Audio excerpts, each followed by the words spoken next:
dhufe jechuudha. Bireentinu paaspoortiidhaan mootummaatti kennanne borga nama nuu dhufa bireentichi. Maatiin maatiin baay'isee bojaa akka carraa addeela jiraattanii akka makiinaan tokko garagalee jiru mirkaneeffataniiru. Garuu isii taatee isaan nama shakkii nama fakkeenyaan haasa'u miti. Dhageessanii nama fakkeenyaan haasa'u miti isaanii nama guddaa akkuma sargitan ofii isaaniitiyyuu maatii biraa jechuun faamilii biraa jimmarraa kaleessadha kan Saawudii galanii har'a makiinaan tokko akka garagalee jiru algasiim jechuun bakkuma sana. Sini galee algasiim irraatuu dhufu makiinaan wayii garagalee shufeerichi du'aaf jireenya gidduu jiraachuu quba qabaadheera. Isii ta'uuf dhiisuu boran adda baafadhaa.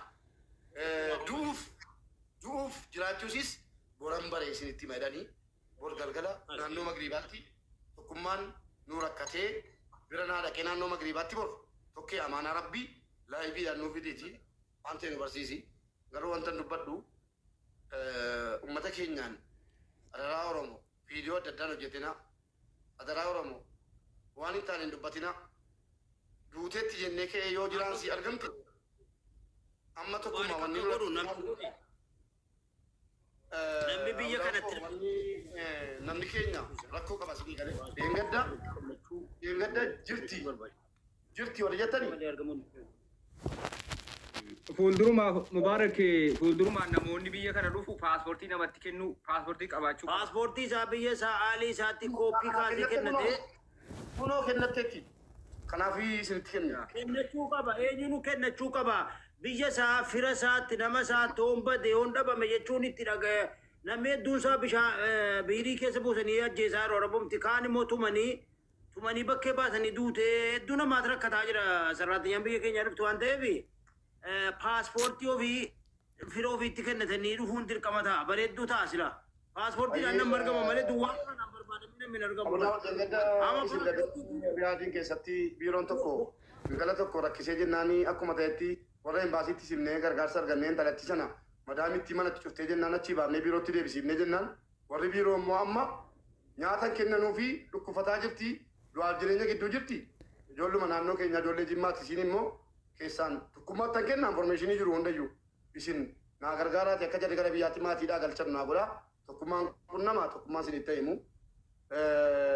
ijoolleen Oromoo jala jirtan immoo deengadda gaafan mucaan kun jirti jettanii hin dubbatina maatiin kun du'a lama isatti ta'a siniin jedhu maal jedhaa turtan maalan jedhiya duuteetti jedhaati fudhaa yoo isin jiraatte silaa gammachuu daangaan qabne Oromoodhaafis isiniifis yoo immoo isinii duutee jiraatte rabbitu fidee silaa duuteetti siniin jedheera duuteetti itti qabadhaa jennaan ummanni akkanan jedhin mortuu ati waa mortamoo naan jettani amma haasaa Abu Daawud irraa waan an wadde wayii shakkii wayiin qaba. Kanaaf maatiin amma tokkuma waan siniifu akka waan isin jirtutti ilaalaa jiru maatiin. Wallaahi yoo billaahi. Ammas hin beekamu waan amma wanti hin addaan namaa bahu mootummaan biyya kanaa inni namni tokko du'e ishaaraa guddaa kanaaf. Haasaan kee Abu Daawud tokkummaa hubachiisi. Haasaan Abu Daawud fudheera. Garuu nama du'eera jedhamee shakkii wayiitti jiru jira jechuun hin ta'u. Isinii galee shakkiin amma parsantii 90 duuteetti waan ta'eef.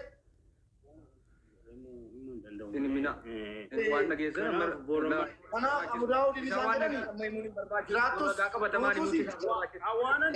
waan an dhaga'eessin jira amma adda baafadus karaa mootummaa jettee namaatiin haasaa namaatiin immoo hin danda'amu haasaa namaatiin kun nama lubbuu namaa waan ta'eef duutee yoo jedhame Abu Daawud yoollee hin jenne duutee jedhame jennaan mana hakimii siin jirtu nu bartanii wakkilinaan barreeffamaa jira waan ta'eef duutee mana hakimii kana jirti ka jedhu akkasin guutummaan guututti nu qabattanii dhuftan barbaannan iyyuu sinirra. Rakkoon qaba abshira. Sanatti dhiyeessi kan hin danda'aniiti. Rakkootu kun jira abshira. Isaan amma fakkeenyaaf informeeshinii akkasiin qabe waan ragaadhaan malee deeman waan ta'eef isa dhagaan sana dhiisanii. Isa dhagaan waan jiru amma isa sichi ragaa isa bornuu dhufu karaa mootummaatiin karaa shoortaatiin waan nu qaqqabee jedhe isinitti himna malee akkasitti waan nama dhaga'e isinitti himuu hin danda'an. Akkas. Kanaan akkasii mubaarakii waanuma hundaa'u. Baanii arganii yookaan nama ofii beekan erganii maqaa isii guutuu akkasiin duute jirtu mirkaneeffatanii nama himudha. Borii jedhaniiru bor tokkummaan deemee akka inni laayibii naa fidu. Abdiin qaba bor galgala naannoo Magriibaa keessa laayibiidhaan seena bakkuma jirutti akkas tubadhaa asiriin jennaa. Warri ol galtan immoo yoo bor qaqqabsiisuu dandeessanii bor siniifan fuudha. Addaabboor keessa. Addaabboor keessa qaqqabsiisuu hin dandeenye immoo ollatti seeninaa dhageessanii. Isa kana quba qabaadhaati amma waan danuun qabadhee gale. Inumaayyuu warri sadaqaa Ramadaanaa kennamuu barbaadanii rakkoo tokko hin qabu. Dhageessanii buleettii keenya biiftuu kana.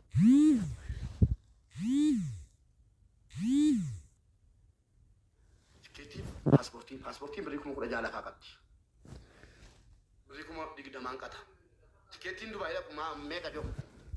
Tikeettiin Dubaayii dhaqu meeqa? Kan paaspoortii 20,000 jalaa hanqata. Waa hunda intala Oromooti. Haadhaan qabdu, abbaan qabdu, mana namaa wayiitu hojjettu. Oromummaadhaan. Egaa Oromummaadhaan maal jedhanii hin beektu? Ati warra laga keessaa yookiin immoo oboo gargaartaa deemi jedhanii ari'atanii. Ijoolleen Oromoo Oromummaadhaaf wareegama kafalaarti. Tikeettii fi birrii 20,000 qofa naa guuttu. Oromoon onnee qabu Oromummaatti amanu akkuma siin Oromummaadhaa wareegama kafalte. Mucaa kana birrii 20,000 fi kan tikeettii meeqa jettan waan 100,000 geenye barbaada baqa. Ofirraa cufuun barbaade dhimmasi. Kana malee lamuu sin rakkisu waa isi. Akkuma isiniin jedhee waa hunda xumureedhaafi. Tikeettiin 60,000. Birriin paaspoortii guyyaa lamatti baasu birrii 20,000. 80,000 bicha. Barbaanna akkaawuntii qabdi. 80,000 sana naan kennitanuu Oromoo mucaa kana. Intala Oromooti. Kunoo isin bira jirti. Haadhaan qabdu. Hin boo'ini biiftuun bohaarti moo waa isaatti? Biiftuu as ba'i. As ba'i hin jedhe.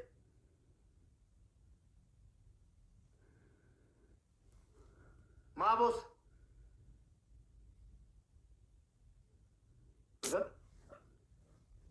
Durattuu dandeessitu haasaa turte amma mooni dubbachuu jammarraan boo'ichaan tamaa boosati. La wallahi kaleessa yuunaan asoo dadhabde anu aaree kan dhahaa. Argeen kaleessa moo argeen ture na? Argite miti na bira turte. Eeyyee. Argite. Argeen. Nagaasaan mattaawaqaa fixee fi rider kaardii fixee fi waa hunda fixee fi fidee dhufe. Wallahi booseen wajjin haasa'uu diddee aareen maal taate nagaasa jennaan yaaduma. Wallahi an nama rakkate malee isin ittiin fidu. Ijoollee jimmaatu miti. Diqqoo an ijoollee jimmaa yoo takka isin itti fideen. Ganda qootaanaan rakkattee jirti jedhee isin ittiin fidu. Waan isin haasoftan nan beeka. Garaana nyaatte. Gaafan Dubaayin jiru warri argitan gaafan Dubaayin jiru gastii korra dhuftee haatisii geeffadhaa erga dubbanneeqa. Haatisii isin yoo waa hunda isin itti himan malee namaan laaftan. Hayyaa qabdiyoo jettanii keessaan faarrabsuu jammartani.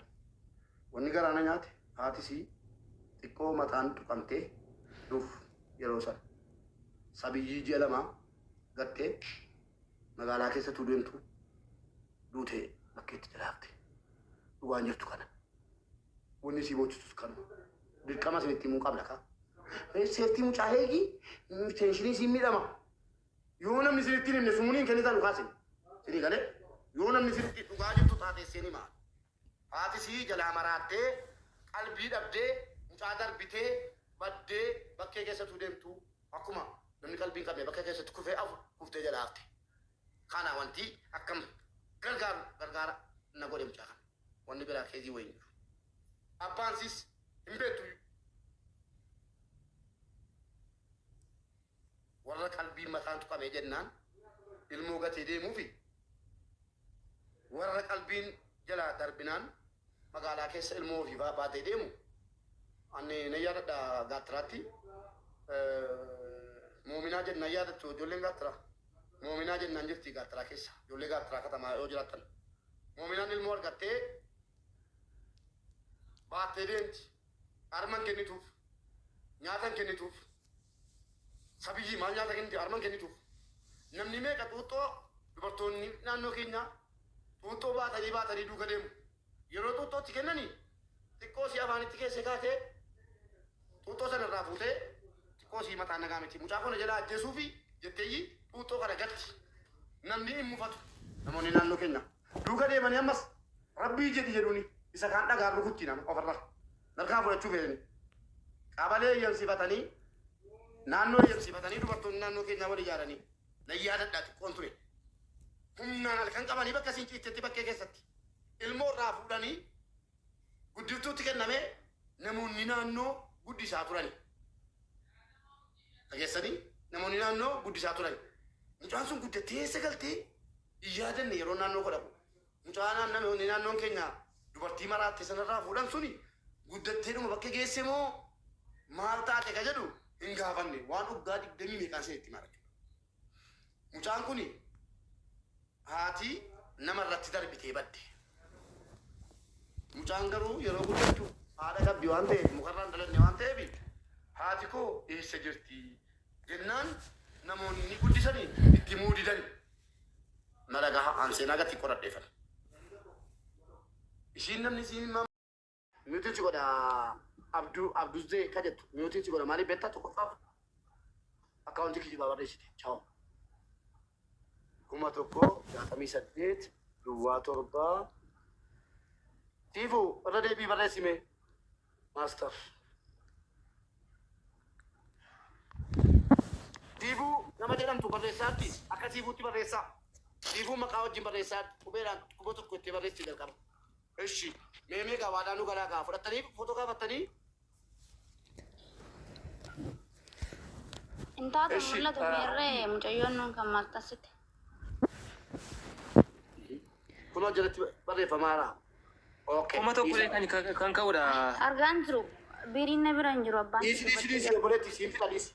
Ijoolleen barreessinaa kanas. Galatoomaa warri barreessaa argan. Maqaa bicha natti himtu qoyyaa nam fida.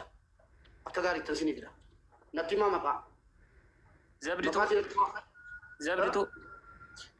Darajjee. Zabdituu Darajjee. Eshi qoyaan fidaa raadhiisaa. Galatoomaa warri barreessaa artan. Fideeraan Feesbuukii irratti maxxansee keenya achirraa footoo kaafadhee isinii fidaara maaliif gaafatamummaa qabaa qoslaattaa dhabbaan barbaade jalatti waliin dhahaara hattuun tokko tokko. Isinii man fida akkaawuntii kaan hin galeetanii yoo waan linkii kennillee kennu koppiliinkii godhaa namni haadha qabdan namni obboleettii qabdan akkasii namni qophaa hin jirre rabbi jedhaa koppiliinkii godhaafi. Qophaa hin jirtu intala Oromoo abshirsi wajjin jira jedhaanii kun oola. Nootii qabadhaa hundi keessaniyyuu obboleettii koo footoo naanii nagalchaa nootii qabadhaa akkaawuntii fudhaa ol galaa waadaa galaa. Mee ol naa galaa gaa ol naa galaati waadaa galaa. Ol naa galaa waadaa galaa. Abdii meeqa jette ati hin galmeeffannaa hin deemee abdiin takkaan galcheera birrii kunoo takkaa meemee takkaa meeqa galchite birrii 5,000. Thank you takkaako follow godha bannaa tachu takkaa wallaggaa anu follow si godhela galatoomi obboleessa koo meerreesseerta follow nan gooneetti takkaa follow si godhela ulfaadhu galatoomi akkasii oromummaan follow godhaa hundi keessan bannaa tachu